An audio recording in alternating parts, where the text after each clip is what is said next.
இன்றைக்கி Ford ஃபியஸ்டாவில் new model காருக்கு right side வீலை திருப்பும்போது tyre ரொம்ப உரசறதா சொல்லி நம்ம ரெகுலர் கஸ்டமர் கொண்டு வந்தார். நான் 2 பக்கமும் எண்டு மறையை சரிசமமாக வச்சதும் டயர் எந்த பக்கமும் உரசாமல் சரியாயிடுச்சு. பட் ஸ்டேரிங் கிராஸ் ஆகிடுச்சு. இது ஏர்பேக் ஸ்டேரிங்கிறதால கஸ்டமர் மெக்கானிக்கை கொண்டு போய் ஏர்பேக்கை கழட்டிட்டு காரை கொண்டு வந்தார். நீங்கள் பார்க்குற இதில் தான் ஏர்பேக் ஆப்ஷன் இருக்கும். இதை ரிமூவ் பண்ணுறது அவ்வளோ ஈஸி இல்லை. நான் திரும்பவும் வீல் அலைன்மெண்ட் செக் பண்ண சென்சார் டார்கெட்டை மாட்டி வேலையை ஆரம்பித்தேன். இந்த முறை ஸ்டேரிங் ரைட் சைடு இறங்கி இருந்துச்சு. இப்போ அதை கலட்டி சென்ட்ரு பண்ண போராடினேன். ஏன்னா மற்ற கார்களில் உள்ள மாதிரி ஃபோர்டு கார்களில் ஸ்டேரிங்கை ஈஸியாக சரி பண்ணிட முடியாது. ஏன்னா உள்ள ஸ்கொயர் ஷேப்பில் ஸ்டேரிங் காலம் கொடுத்துருப்பாங்க. அதில் ஸ்டேரிங்கை கரெக்டாக உட்கார வைக்கிறதுங்கிறது ஈஸியான விஷயம் இல்லை. ஒருவேளை அப்படி ஸ்டேரிங்கை சரி பண்ண முயற்சி பண்ணால் திரும்பவும் டயர் உரச வாய்ப்பு இருக்குது. அதனால் முடிஞ்ச வரைக்கும் ட்ரை பண்ணி சரியாக வைக்க பார்த்தேன்.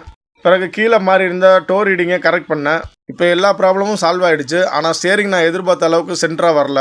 கொஞ்சம் ரைட் சைடு இறங்கி தான் இருந்துச்சு. ஆனால் கஸ்டமர் இது எவ்வளவோ பரவாயில்லன்னு அட்ஜஸ்ட் பண்ணிக்கிறேன்னு சொல்லிட்டாரு. ஃபோர்டு கார்களில் இது மாதிரி ஸ்டேரிங் நேராக வர கீழே இருக்கிற என்ட்ராய்டு முறையை கொஞ்சம் கம்மி பண்ணி மாட்டினா நமக்கு ஸ்டேரிங் நேராக கிடைக்க வாய்ப்பு இருக்குது.